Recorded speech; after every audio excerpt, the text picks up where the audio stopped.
পর্যায় সারণীর D block মৌলগুলোর চৌম্বকত্ব রয়েছে। আজকের এই ভিডিও লেকচারে আমরা পড়ব পর্যায় সারণীর ডি ব্লক মৌলগুলো যারা আছে তাদের চৌম্বকত্ব নিয়ে। তাছাড়াও পড়ব চৌম্বকত্ব এর শ্রেণীবিভাগ নিয়ে। চৌম্বকত্বকে আসলে ৩ ভাগে ভাগ করা যায়। যে সকল পদার্থ বাহ্যিক চৌম্বক দ্বারা আকৃষ্ট হয় তাদেরকে বলা হয় প্যারাচৌম্বক পদার্থ এবং সেই ধর্মটাকে বলা হয় প্যারাচৌম্বকত্ব। অন্যদিকে যে সকল পদার্থ বাহ্যিক চৌম্বক ক্ষেত্র দ্বারা প্যারাচৌম্বক পদার্থ থেকে অধিক আকৃষ্ট হয় তাদেরকে বলা হয় ফেরোচৌম্বক পদার্থ এবং এই ঘটনাটাকে বলা হয় ফেরোচৌম্বকত্ব। অন্যদিকে যে সকল পদার্থ বাহ্যিক চৌম্বক ক্ষেত্র দ্বারা আকর্ষিত হয় না বরং বিকর্ষিত হয় তাদেরকে বলা হয় ডায়াম্যাগনেটিক পদার্থ এবং সেই ধর্মটাকে বলা হয় ডায়াচৌম্বকত্ব। তো আজকের এই ভিডিও লেকচারে আমরা প্যারাচৌম্বকত্ব, ফেরোচৌম্বকত্ব এবং ডায়াচৌম্বকত্ব নিয়েও জানব। তাছাড়াও কোনো পদার্থতে কতটুকু চৌম্বকত্ব রয়েছে সেটা বের করা যায় একটা সাংখ্যিক মান দিয়ে, যাকে বলা হয়ে থাকে ম্যাগনেটিক মোমেন্ট এবং তাকে প্রকাশ করা হয় মিউ দিয়ে। তো আজকের এই ভিডিও লেকচারে মূলত আমরা এগুলো করব। তো এই যে টপিকগুলো রয়েছে এই টপিকগুলো কভার করতে আমাদের একটা কনসেপ্ট প্রয়োজন হবে, সেটা একটু আমরা এখন শুরুতে দেখে নিব। আমরা সবাই তো অরবিটালের সাথে পরিচিত, রাইট? অরবিটালে ২টা ইলেকট্রন থাকতে পারে। একটা অরবিটালে কয়টা ইলেকট্রন থাকতে পারে? ২টা ইলেকট্রন থাকতে পারে। যার মাঝখানে একটা যদি হয় উপরের স্পিনের, আরেকটাকে অবশ্যই হতে হবে নিচের স্পিনের। অর্থাৎ একটা অরবিটালে ২টা ইলেকট্রন থাকতে পারে এবং সেই ২টা ইলেকট্রনের একটা স্পিন যদি হয় উপরের দিকে, আরেকটা হবে নিচের দিকে। অর্থাৎ বিপরীত স্পিনমুখী ২টি ইলেকট্রন একটা অরবিটালে থাকতে পারে। অর্থাৎ একটা অরবিটালে সর্বোচ্চ ২টি ইলেকট্রন থাকতে পারে। চাইলে একটাও থাকতে পারবে, বাট সর্বোচ্চ থাকতে পারবে ২টি। তো ধরা যাক এখন এই অরবিটালে একটা ইলেকট্রন রয়েছে। যদি কোনো অরবিটালে একটা ইলেকট্রন থাকে তখন তাকে বলা হয় অযুগ্ম ইলেকট্রন। আর যখনই হচ্ছে অযুগ্ম ইলেকট্রন থাকবে তখন সেই পদার্থ চৌম্বক ক্ষেত্র দ্বারা আকর্ষিত হবে। আর বলে রাখা ভালো, যেখানে হচ্ছে অযুগ্ম ইলেকট্রন বেশি থাকবে সেখানে চৌম্বক ক্ষেত্র দ্বারা আকর্ষণও আরও বেশি হবে। এই কনসেপ্টগুলো একটু মাথায় রাখতে হবে। কি বলেছি? অরবিটালে ২টি ইলেকট্রনের জায়গায় একটি যদি থাকে তখন তাকে বলা হয় অযুগ্ম ইলেকট্রন এবং অযুগ্ম ইলেকট্রন যাদের আছে তারা চৌম্বক ক্ষেত্র দ্বারা আকর্ষিত হবে। আর অযুগ্ম ইলেকট্রন যখন বেশি থাকবে তখন চৌম্বক ক্ষেত্র দ্বারা তারা আরও অধিক বেশি আকর্ষিত হবে। তো এই গেল অযুগ্ম ইলেকট্রনের কথাবার্তা। তো এখন ধরা যাক যে এখানে একটা ইলেকট্রন না থাকে, এখন ২টা ইলেকট্রনই রয়েছে। সো ২টা ইলেকট্রন বা জোড়া অবস্থায় যদি অরবিটালে ইলেকট্রন থাকে তখন তাকে বলা হয় যুগ্ম অবস্থা। আর যুগ্ম অবস্থা যখন যেই পদার্থের মাঝখানে থাকবে তাকে হচ্ছে চৌম্বক ক্ষেত্র দ্বারা আকর্ষিত করা যাবে না। অর্থাৎ যুগ্ম অবস্থাতে কোনো একটা পদার্থের অরবিটালে ইলেকট্রন থাকলে সে চৌম্বক ক্ষেত্র দ্বারা আকর্ষিত হবে না। তো এই কনসেপ্টগুলো একটু মাথায় রাখতে হবে। তার মানে চৌম্বক ক্ষেত্র দ্বারা আকর্ষিত তখনই হবে যখন হচ্ছে তার মাঝখানে অযুগ্ম ইলেকট্রন থাকবে। আর যুগ্ম ইলেকট্রন থাকলে সে চৌম্বক ক্ষেত্র দ্বারা আকর্ষিত হবে না। আর যদি এমন হয় অযুগ্ম ইলেকট্রনের সংখ্যা অনেক বেশি তাহলে সে চৌম্বক ক্ষেত্র দ্বারা আরও বেশি আকর্ষিত হবে। এই কনসেপ্টগুলো মাথায় রাখলেই হয়ে যাবে। সো এখন আমরা আমাদের যে টপিকটি আছে, যে কনসেপ্টটি আছে সেগুলো এখন আমরা কভার করি একটা, একটা করে। বাহ্যিক চুম্বক ক্ষেত্রের প্রভাবে পদার্থের আচরণ সাপেক্ষে পদার্থকে ৩ ভাগে ভাগ করা যায়। কিরকম দেখো, তুমি ধরো একটা বাহ্যিক চৌম্বক ক্ষেত্রতে একটা পদার্থকে রেখে দিয়েছো বা ধরো একটা জীবলক মূলকে রেখে দিয়েছো। সে ৩ ধরনের আচরণ দেখায় নরমালি।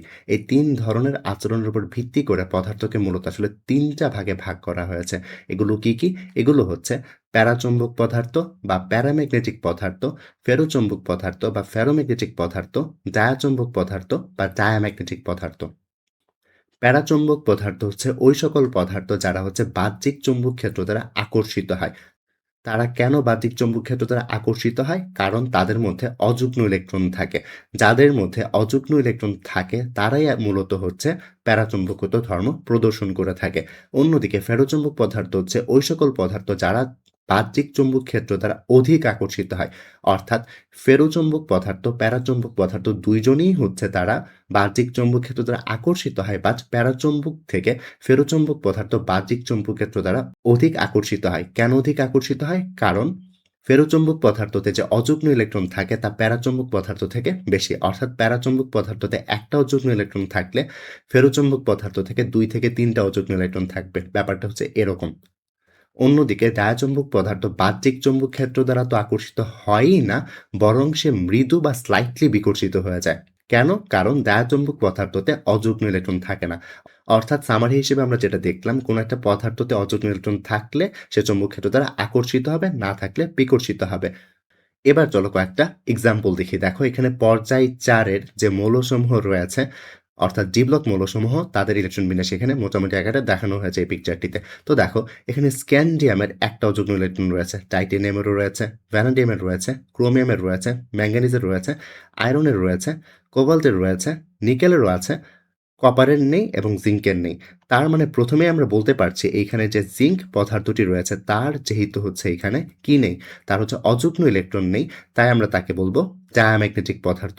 বাট একটু যদি খেয়াল করে এখানে স্ক্যান্ডিয়াম যেটি আছে তার এখানে কি রয়েছে? তার একটা অযুগ্ম ইলেকট্রন রয়েছে, তাই তো? তো স্ক্যান্ডিয়াম এই অবস্থাতে আমরা বলতে পারি সে প্যারাম্যাগনেটিক, তাই তো? বা চৌম্বকীয় ধর্ম তার মধ্যে আছে। বাট তুমি যদি স্ক্যান্ডিয়াম 3+ লিখো, দেখো তো স্ক্যান্ডিয়াম 3+ কি প্যারাম্যাগনেটিক থাকে কিনা? স্ক্যান্ডিয়াম 3+ কিন্তু প্যারাম্যাগনেটিক থাকবে না। কারণ দেখো, তুমি স্ক্যান্ডিয়াম 3+ যখন লিখতে যাবে তখন তোমার ৩ টা ইলেকট্রন স্ক্যান্ডিয়াম থেকে বের করতে হবে। অর্থাৎ এখানে 3t1 এবং 4s2 যেটি রয়েছে, এই ৩ টা ইলেকট্রন এখান থেকে বের হয়ে যাবে। তখন কি আর এখানে এই যে ইলেকট্রনটা একটা ছিল সেটা কি আর থাকবে? অ্যান্সারটি হচ্ছে সে থাকবে না। তখন যেহেতু কোনো ধরনের অযুগ্ম ইলেকট্রন থাকবে না, তাই স্ক্যান্ডিয়াম 3+ কে কিন্তু আমরা বলতে হবে আমাদের ডায়াম্যাগনেটিক, তাই তো? স্ক্যান্ডিয়ামকে এখানে প্যারাম্যাগনেটিক বলা গেল, স্ক্যান্ডিয়াম 3+ কে আমাদের কি বলতে হবে? ডায়াম্যাগনেটিক। আর অন্যদিকে দেখো এখানে আয়রন যেটি রয়েছে তাতে এখানে কি? তাতে প্রচুর পরিমাণে অযুগ্ম ইলেকট্রন রয়েছে, তাই না? দেখো এখানে ১ টা, ২ টা, ৩ টা, ৪ টা। এখানে যেহেতু অনেকগুলো অযুগ্ম ইলেকট্রন রয়েছে, অর্থাৎ সে হচ্ছে চৌম্বক ক্ষেত্র দ্বারা খুব বেশি পরিমাণে আকর্ষিত হবে। অর্থাৎ আয়রনকে আমরা বলতে পারবো ফেরোচৌম্বক পদার্থ। সিমিলার ওয়েতে কোবাল্টেও দেখো, কোবাল্টে কয়টা রয়েছে? ৩ টা অযুগ্ম ইলেকট্রন রয়েছে, অনেকগুলো রয়েছে। অর্থাৎ কোবাল্ট হচ্ছে চৌম্বক ক্ষেত্র দ্বারা খুব বেশি পরিমাণে আকর্ষিত হবে, তাই আয়রন এবং কোবাল্ট দুটাকেই বলা হয় ফেরোচৌম্বক পদার্থ। তো আমরা এতক্ষণ পর্যন্ত প্যারাচৌম্বকত্ব, ফেরোচৌম্বকত্ব এবং ডায়াচৌম্বকত্ব পড়েছি, রাইট? এখন আসলে একটু চলো দেখি যে একটা পদার্থ কতটুকু চৌম্বকত্ব রয়েছে তা মানের মাধ্যমে কিভাবে প্রকাশ করা যায়।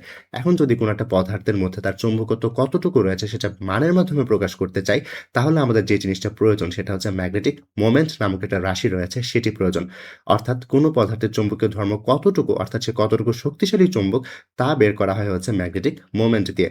ম্যাগনেটিক মোমেন্টকে প্রকাশ করা হয় আসলে হচ্ছে মিউ দ্বারা, আর এটার যে সূত্রটা সেটা হচ্ছে √n ইনটু n+2।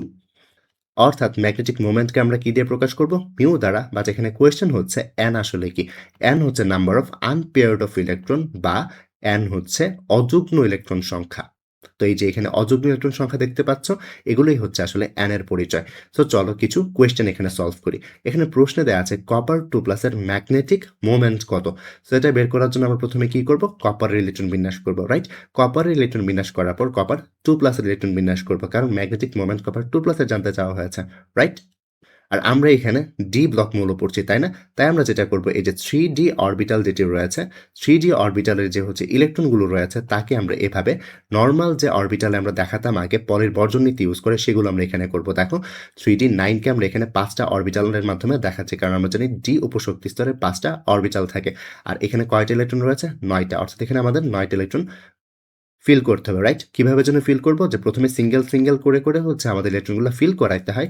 দেন হচ্ছে আমরা একটা করে অপোজিট স্পিন ইলেকট্রন প্রবেশ করাবো, রাইট? সো আমাদের এখানে 9 টা ইলেকট্রন ফিল করা হয়ে গেছে। তো ফিল করার পর দেখো এখানে একটা কিন্তু এখানে কি রয়েছে? আনপেয়ার্ড ইলেকট্রন রয়েছে, বা বলতে পারি আ অযুগ্ম ইলেকট্রন রয়েছে, তাই তো? অর্থাৎ এখানে n এর মান কত? এখানে n এর মান হবে 1, কারণ এই যে কপার 2+ এ কয়টা অযুগ্ম ইলেকট্রন রয়েছে? একটা। সো আমাদের এই যে ম্যাগনেটিক মোমেন্টের সূত্র, অর্থাৎ এটি, এই ম্যাগনেটিক মোমেন্টের সূত্রতে আমরা n এর মান কত বসাবো? 1 বসাবো। সো 1 বসিয়ে যদি হিসাব নিকাশ করি, আমরা যেটা পাবো সেটা হচ্ছে 1.73 বোর ম্যাগনেটর। এখানে বিএম যে ইউনিটটি দেখতে পাচ্ছ এটি হচ্ছে চৌম্বকত্বের একক। তো এভাবে চাইলে খুব ইজিলি আমরা হচ্ছে ম্যাগনেটিক মোমেন্ট বের করে ফেলতে পারি। তো যেটি মনে রাখবে সেটি হচ্ছে এই যে ম্যাগনেটিক মোমেন্টের হিসাব নিকাশ, সেগুলো কিন্তু আমাদের পরবর্তী ক্লাস লেকচারেও লাগবে। সো একটু কনসেপ্টটা ক্লিয়ার হয়ে রাখো। দেন চলো আরেকটা প্রবলেম ফেস করি। এখানে লেখা আছে Fe3+, অর্থাৎ আয়রনের যে 3+ আয়ন রয়েছে তার ম্যাগনেটিক মোমেন্ট কত? তো সিমিলার ওয়েতে প্রথমে আয়রনের ইলেকট্রন বিন্যাস লিখে ফেলবো। দেন আমরা যেটা করব সেটা হচ্ছে Fe3+ এর হচ্ছে যে ইলেকট্রন বিন্যাস রয়েছে সেটিও করব, কারণ এখানে Fe3+ এরই জানতে চাওয়া হচ্ছে ম্যাগনেটিক মোমেন্ট। আর আমরা এই ধরনের ইলেকট্রন বিন্যাস আমরা আগেই শিখে এসেছি, রাইট? তো এখানে আমাদের কাজ যেন কি ছিল? আমাদের পরবর্তী কাজ ছিল 3d যেটি রয়েছে তাকে বের করে আনা, রাইট? তো এই যে 3d5 রয়েছে তার যে অরবিটালের মাধ্যমে যদি আমরা দেখাতে চাই, দেখো 5 টা ইলেকট্রন রয়েছে না? সো একটা করে ফিল করাবো। সো ফিল করানোর পর দেখলাম আর ইলেকট্রন নেই, অর্থাৎ আমাদের আর ফিল করাতে হবে না। তো অর্থাৎ এখানে দেখো এখানে আনপেয়ার্ড ইলেকট্রন কয়টা রয়েছে? এখানে 5 টাই কিন্তু আনপেয়ার্ড ইলেকট্রন বা অযুগ্ম ইলেকট্রন সংখ্যা। অর্থাৎ এখানে n এর মান কত? এখানে n এর মান হবে 5। সো সূত্রে বসিয়ে দিলে আমাদের যে অ্যান্সারটি আসবে সেটি হচ্ছে 5.91 বোর ম্যাগনেটর। আশা করি বুঝতে পেরেছ। এবার চলো লাস্ট আরেকটা প্রবলেম করি। এখানে বলা আছে জিঙ্ক 2 প্লাসের ম্যাগনেটিক মোমেন্ট কত। সো প্রথমেই হচ্ছে জিঙ্কের ইলেকট্রন বিন্যাস লিখে ফেলবে, দেন জিঙ্ক 2 প্লাসের ইলেকট্রন বিন্যাস লিখে ফেলবে, দেন যেটি করবে এই যে ডি অরবিটাল যেটি রয়েছে, 3d উপশক্তি স্তর যেটি রয়েছে, দুঃখিত আমি অরবিটাল বলছি, 3d উপশক্তি স্তর যেটি রয়েছে সেটিকে এভাবে দেখাবে। তো এখানে যেহেতু 10টা ইলেকট্রন রয়েছে, একটা করে প্রথমে প্রবেশ করালে একই স্পিনের, দেন হচ্ছে অপোজিট স্পিনের 5টা প্রবেশ করালো, অর্থাৎ এখানে 10টা হয়েছে। দেখো এখানে সবাই কিন্তু জোড়ায় বা পেয়ার্ড অবস্থায় বা যুগ্ম অবস্থায় রয়েছে। তারা কেউ কিন্তু এখানে আনপেয়ার্ড নেই। তার মানে n এর মান কত? অযুগ্ম ইলেকট্রন সংখ্যা এখানে 0 হবে, তাই তো?